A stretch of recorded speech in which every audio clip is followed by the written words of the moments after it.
Hi friends, అస్సలాముఅలైకుం. నమస్తే. ఎలా ఉన్నారు? బాగున్నారా?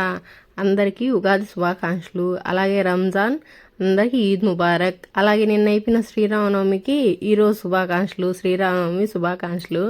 మనం లేట్గా విషెస్ చేస్తాం కదా. 2 పండుగలు అయిపోయిన వారానికి, నిన్న పండగ అయిపోయిన ఈ రోజుకి అన్నిట్లు కలిపి చెప్పేశాను. అమ్మ ప్రశాంతంగా ఉంది. ఇది పండగ రోజు గోంగూర ఒలిచాను. పండగ రోజు ఎందుకు గోంగూర వలవటం అని అనుకుంటారేమో.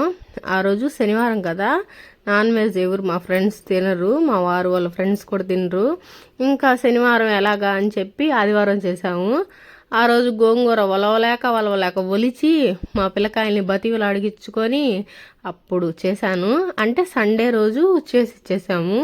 ఫస్ట్ రోజు చేస్తే బాగుంటుంది అని చెప్పి ఆ రోజు నైట్ చేసేసాను పులిహోర నేను.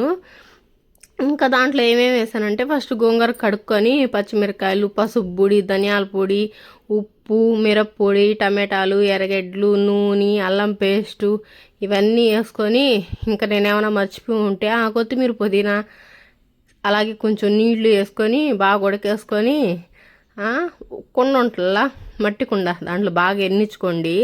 సరే అయితే కొత్తగా ఎవరైనా మన ఛానల్ చూస్తే లైక్ చేసి, షేర్ చేసి, సబ్స్క్రైబ్ చేయండి.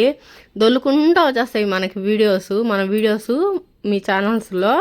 సరేనా? ఇది మాత్రం మర్చిపోబాకండి. మీకు దొల్లుకుంటూ వచ్చేయాలంటే లైక్ చేసి, షేర్ చేసి, సబ్స్క్రైబ్ చేయండి. దమ్కి సేనే చేసా. అబ్బా, అందరికి బాగా పిచ్చగా నచ్చేసిందిలేండి. ఆ వీడియో కావాలంటే లైక్ చేసి సబ్స్క్రైబ్ చేసుకుంటేనే వస్తుంది. సరే అయితే బాయ్ ఫ్రెండ్స్.